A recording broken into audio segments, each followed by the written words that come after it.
Hello and welcome to TTV News with some latest events in the province and across the country. Ladies and gentlemen, on the morning of April 21st, at the traditional house of the Central Office for the South Vietnam, the Liaison Committee for the Resistance Tradition of the Central Office for South Vietnam's Office Block held a reunion with the participation of over 400 members who were former carriers and soldiers involved in the resistance war. Attending the reunion were Deputy Chief of the Office of the Party Central Committee Lê Khánh Toàn and Standing Deputy Secretary of the Provincial Party Committee, Head of the National Assembly Delegation of the Province Phạm Hồng Thái. At the meeting, the representative from the Liaison Committee reported on recent activities, including the search and burial of the 30 martyrs' remains at Hill 82 Martyrs Cemetery and the construction of the 15 residential houses for the members' significant circumstances, the donation of many wartime artifacts for display at the Central Office for the South of Vietnam Historical Site and the traditional house of the office, and financial support for the restoration of the traditional house and the construction of a memorial stone at the office site, along with many other meaningful activities. Earlier, the Liaison Committee has visited and offered stands in remembrance of the heroic martyrs who sacrificed their lives for the national independence at the Cemetery Hill 82 located in Tân Biên District. On the afternoon of April 21st in Hanoi, the National Steering Committee for Combating Smuggling, Commercial Fraud and Counterfeit Goods, or Steering Committee REH9, held a nationwide online conference to review its operation for the first quarter of 2025, connecting with all 63 provinces and cities. The conference was chaired by Mr. Bùi Thanh Sơn, member of the Party Central Committee, Deputy Prime Minister and Head of National Steering Committee REH9. At standing point, Mr. Trần Văn Chiến, Vice Chairman of the Provincial Business Committee and Head of Provincial Steering Committee REH9, chaired the session with the participation of committee members from the province and its districts, towns and cities. According to the report presented at the conference, in the first quarter of 2025, smuggling, trade fraud, and counterfeit goods remained generally under control, with no major hotspots emerging. However, there was a notable increase in the transportation of prohibited items such as drugs, firecrackers, smoked cigarettes, goods of unknown origin, and substandard products, especially during the Lunar New Year holiday. Specifically, during the first quarter of 2025, authorities nationwide detected and handed over 30,600 violations, collected more than 4,600 billion Vietnam dong in fines and taxes for the state budget, and launched criminal proceedings in over 1,300 cases. In his concluding remarks, Deputy Prime Minister Bùi Thanh Sơn acknowledged and appreciated the efforts of Steering Committee REH9 across ministry, sectors and localities in their leadership and direction, especially during the 2025 Lunar New Year. He also urged continued strong and synchronized implementation of measures to effectively combat smuggling and commercial fraud, thereby helping to stabilize the market and protect the rights and interests of the people. Ladies and gentlemen, on the morning of April 21st, at Trang Bang Industrial Park, TayNinhTV Provincial Labour Confederation, in coordination with the Provincial People's Committee, held the launching ceremony of Workers' Month and the Action on Occupational Safety and Health 2025. This year, Worker Month is themed Vietnamese workers pioneering into a new era, aiming to highlight the proactive and innovative role of the workers in digital transformation, technological innovation, and socio-economic development. The province targets at over 60% of grassroots trade unions in enterprises and 50% of those in administrative and public service sectors will organize at least one response activity. The action month also occupational safety and health, with the theme enhancing risk assessment and identification, proactively implementing the workplace safety measures, deliver a powerful message about the importance of protecting workers' health and lives. And in his speech, Mr. Trần Văn Phước, Chairman of Provincial Labour Confederation, emphasized the role of trade unions in caring for the material and spiritual well-being of union members, raising awareness, improving the working conditions, and fostering harmonious labor relations. He called on all-level sectors and businesses to work together to improve the working environment and promote a culture of occupational safety, contributing to the province's sustainable development. And during the ceremony, the province presented 8 for union shelters to union members facing housing difficulties with a total value of 640 million Vietnam dong and offer for 100 gift packages to workers in hardship, including those affected by the workplace accidents or occupational diseases. The total value of these gifts was 50 million Vietnam dong. On this occasion, the Ninh Provincial Labour Confederation also presented the 2 election flags from the Vietnam General Confederation of Labour due to collective outstanding achievements in the labour movement over the past year. The ceremony also featured various lively side activities and including traditional folk games, creating a festive and meaningful day for the workers.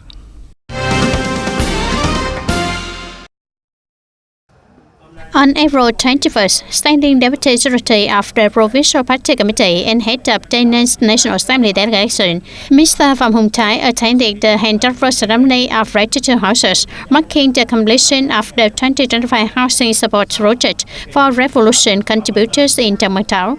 At the event, Mr. Phạm Hùng Thái presented a portrait of President Ho Chi Minh and national flag. Local leaders of Trang Bang also handed over the official decision to present a registered house to Mr. Phạm Văn Bảy, born in 1945, a war invalid residing in Yatung Quarter, Yellow War. The house covers an area of 62 square meters and was built at a cost of 200 million Vietnam dong. Of this, the state budget contributed 60 million Vietnam dong.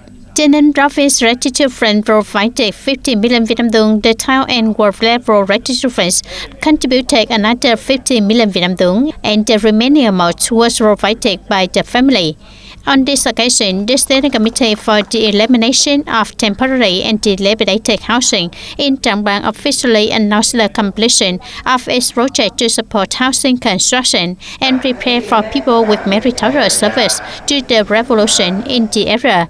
The projects include 1 newly built house and 11 renovated houses.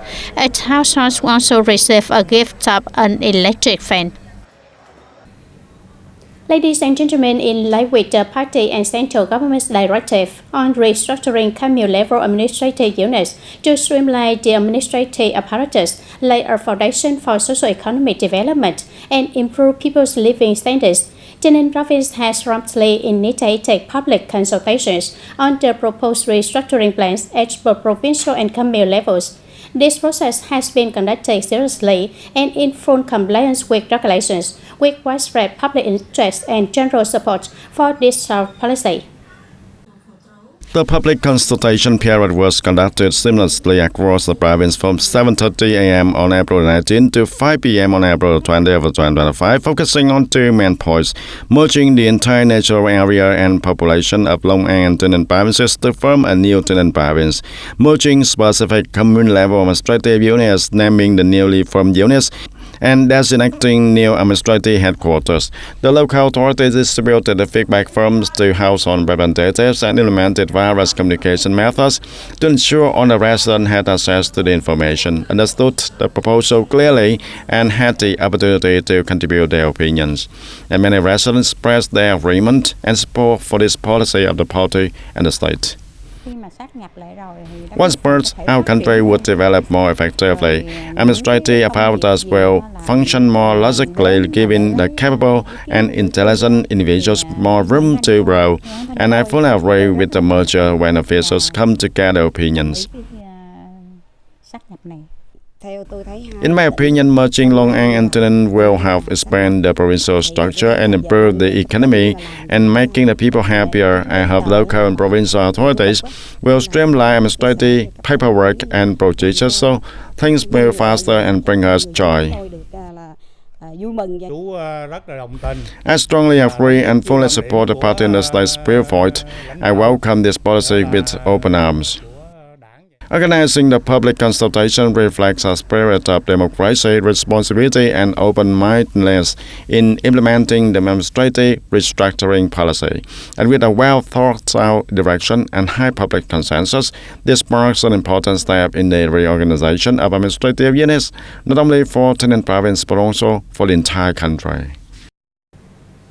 Turn to domestic news. Recently, at a seminar titled U.S. Countervailing Duties and the Response of Vietnamese Enterprises, organized by the Vietnam Chamber of Commerce and Industry, or VCCI, delegates noted that the imposition of U.S. countervailing duties on Vietnamese goods could lead to a decline in Vietnam's import-export turnover due to weakened demand. However, they also highlighted that Vietnam has opportunity to expand export to other markets that are seeking alternative supply sources. According to the delegates, opportunity lies within adversity, and businesses must proactively transform and strengthen their resilience. Leaders of VCCI advise Vietnamese enterprises to closely monitor U.S. policy movements during the 90-day suspension period, and at the same time proactively coordinate and negotiate with partners to expedite shipments during this winter.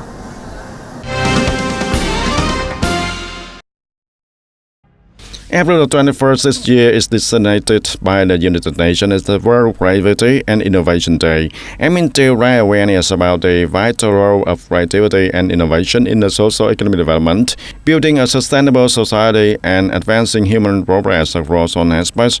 And this year's event centers around several themes: innovation, think differently, act differently for a better future. Innovation, pioneering enterprises, prosperous nation, nationwide innovation, comprehensive digital transformation for a better life. In response to the event, the Ministry of Science and Technology has called upon ministerial-level agencies, government-affiliated bodies, the People's Committee of Provinces and central-run governed city, as well as the unions and associations at the central level, to initiate and guide meaningful practical activities to promote innovation. And these activities are encouraged to be implemented in all aspects of work, from individual tasks and responsibilities of public entities and organizations to the production, business, and service operations of enterprises and the society at large. The goal is to enhance productivity, improve the work efficiency, support socio-economic development, and raise the quality of life. And this initiative also promotes the building of a culture of innovation and the development of creative spaces across various fields closely linked with the digital transformation. Located about 30 kilometers northeast of Phan Rang Thap Chang City, the rock park along the coastline of Núi Chúa National Park, part of the Núi Chúa World Biosphere Reserve, is emerging as a captivating destination, drawing in travelers with a deep love for wild nature and an unquenchable thirst for discoveries. Covering approximately 5 hectares, the rock park features tens of thousands of stone blocks in various sizes, shapes, and colors, naturally sculpted over millions of years through weathering processes. This area is likened to a stone collection curated by nature, sparking the imagination of anyone who sets foot here. The rocks here are massive, beautiful, and have unique shapes. The sea air is really fresh, and we saw a stunning, crystal clear sunrise over the ocean this morning. With its majestic landscape, the rock park has become an ideal location for photographers to create artwork and for young couples to capture beautiful moments of their youth through stunning photos and video clips. The scenery at the rock park is breathtaking, with the forest on one side and the blue sea on the other.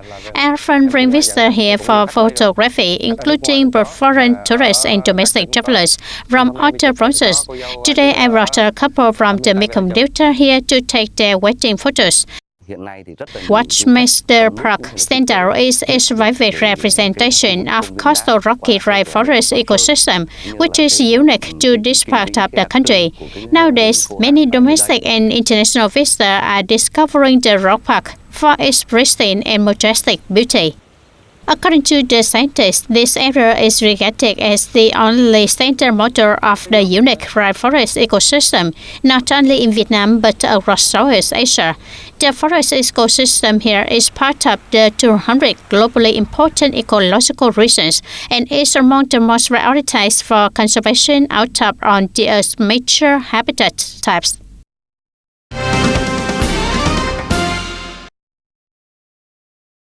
And according to a report by the National Cybersecurity Association, 14.59% of the 5,000 survey organizations and businesses in 2024 reported having experienced ransomware attacks, a type of malicious software designed to extort money by infiltrating computers and manipulating victims' data. And several of these incidents had sharp and prolonged impacts, including the high-profile cases involving PVOI, VN Direct, and Vietnam Post in the early of 2023, and most recently, the tech giant CMC Corporation confirmed that it too was the target of a deliberate ransomware attack. A representative from the Kaspersky reported that the company recorded for over 29,280 ransomware incidents targeting Vietnamese businesses in 2024, equating to an average of 80 ransomware attacks per day in Vietnam.